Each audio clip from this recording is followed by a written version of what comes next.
Welcome to the latest Motley Fool scoreboard. I'm Anand Chokkavelu, and we've got longtime fools Travis Hoium and Tyler Crowe giving a 1 to 10 rating to the Yahoo Finance for our home prices. It's Zillow, ticker symbol Z, and also ticker symbol ZG. Talk about the business first, including factors like industry and competition. A 10 is invincible, a 1 is hopeless. Got a little difference here. Travis is at a 9.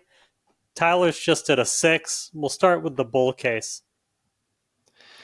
Yeah, I think Zillow is the one common platform that we have in the housing industry. It's where most people go to, at least at first, search for houses. The business has been driven by advertising, and that's basically agents who are advertising their services to potential customers on Zillow. That's what that connection was when you say, hey, I want to go look at a home.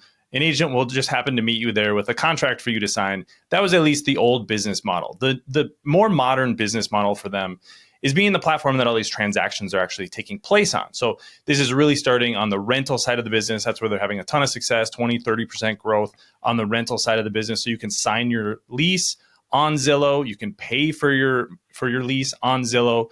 In the future, that's what this platform is going to be. The big critical thing for Zillow over the past couple of years has been the break of the collusion, and I can use that term because a court said that it was collusion between agents on the buyers and seller side. So it's really hard to build a platform or an aggregator business like Zillow was trying to do when your supply and your demand is colluding to keep fees high, the 6% fees that we have in real estate. That was deemed illegal last year. We haven't really gotten to a point where the new business model, whatever the new paradigm is, has fully played out. But I think Zillow is by far the best positioned because it has the eyeballs of demand. That's where you want to be. You want to be the Netflix. You want to be the Google where people just go to search. I think that's where Zillow is going to be in housing. It's going to take a long time for them to extract the value that they potentially can. But over the next 2-3 decades, I think this is going to be a phenomenal stock.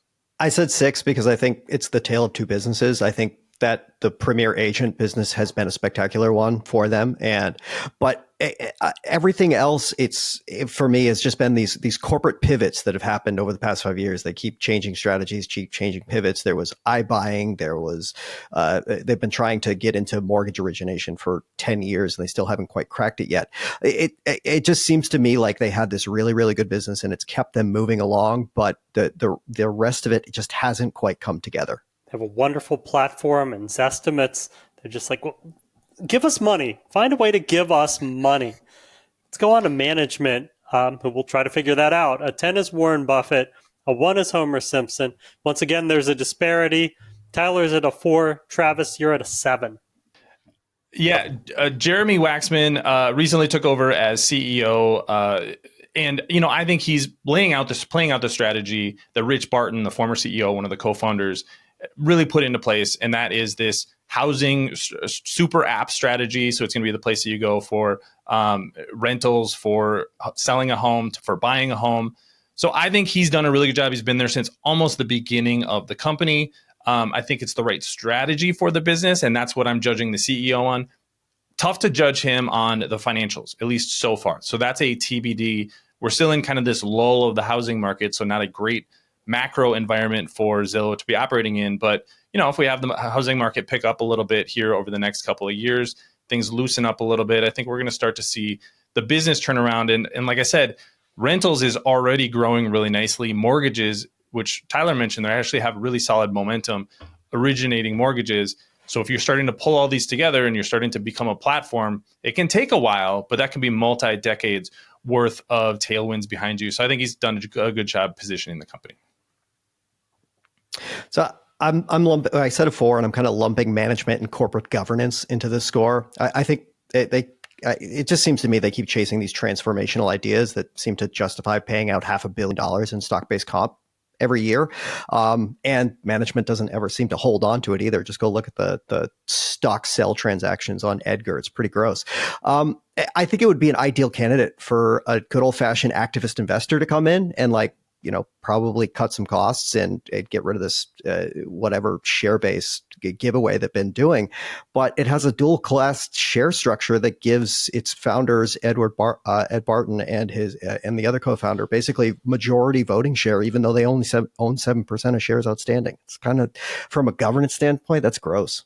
Let's move on to financials. A 10 is a fortress. A 1 is yikes. Tyler's at a 4. Travis is at a 5. Go ahead, Tyler. It's a surprisingly cash-rich business from its former iBuying business that it wound down, and it generates a decent amount of cash from its premier agent business. But it's not GAAP profitable because it keeps handing out so much stock-based compensation. Past 12 months, it was $438 million for a $18-20 billion company. Like, I put Zillow on the Mount Rushmore of egregious stock-based compensation packages out there. Yeah, I guess I can't, argue with the stock-based compensation. This is something that, Bill Gurley has actually talked a lot about. He's a new member of the Zillow board, so it'll be interesting to see if this changes over the next few years, but also not really uncommon in the tech industry, especially when a company like Zillow started. So this is, I think, kind of just a legacy feature of the way that they built the business. I think from a financial perspective, I can't go too high because the current strategy hasn't played out. So investors are buying what that future potential is. But I think, that's why you got to just kind of go middle of the road. You could have a lot of criticisms. You could have a lot of hope. At the end of the day, the financials are just around a 4 or a 5. Let's talk about valuation, Travis. How well will Zillow stock do over the next 5 years, and how safe is it? 10 is a sure thing, 1's a lottery ticket. I think this is going to be a market outperformer. I said 15% plus. Not the highest on the safety score side, so I gave it just a 6 there. But when you look at safety for a business like this, you got a ton of potential if they do succeed in being the housing super app, the go-to no matter what you're trying to do in the housing industry. So that's where that upside comes from. The thing is, there's not really any major challengers. CoStar is kind of a player in the market, but they're a little bit more of a kind of a conglomerate company. So this is the one focused company. 10 years from now, I think we're still going to be talking about Zillow like a verb. That gives it a relatively high safety score, despite the fact that this is, at least financially, maybe a little bit more of a risky business. So I went 0 to 5, safety score 3. I can't make a reasonable assessment of when it becomes profitable, if it does. And, to be honest, considering all the moves that management has made previously in the past 10 years, I don't really know if I trust them enough to execute the conversion. It feels like it's probably just going to pivot from here now. I'd love to be proved wrong, but it's just one of those ones where I haven't seen it yet, and I need to be proved wrong first before I would change my mind.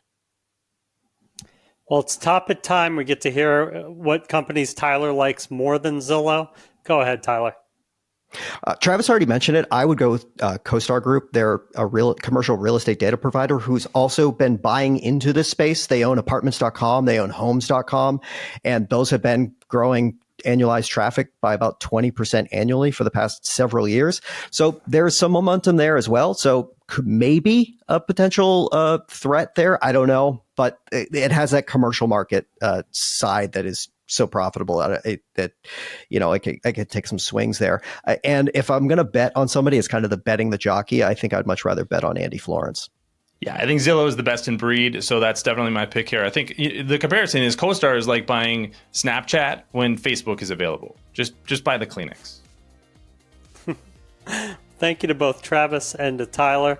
They've given Zillow a low overall score of 5.7 out of 10. Look out for a new scoreboard every market day at 7 p.m. Eastern. Next up, we'll dive into retail. Till then, Fool on.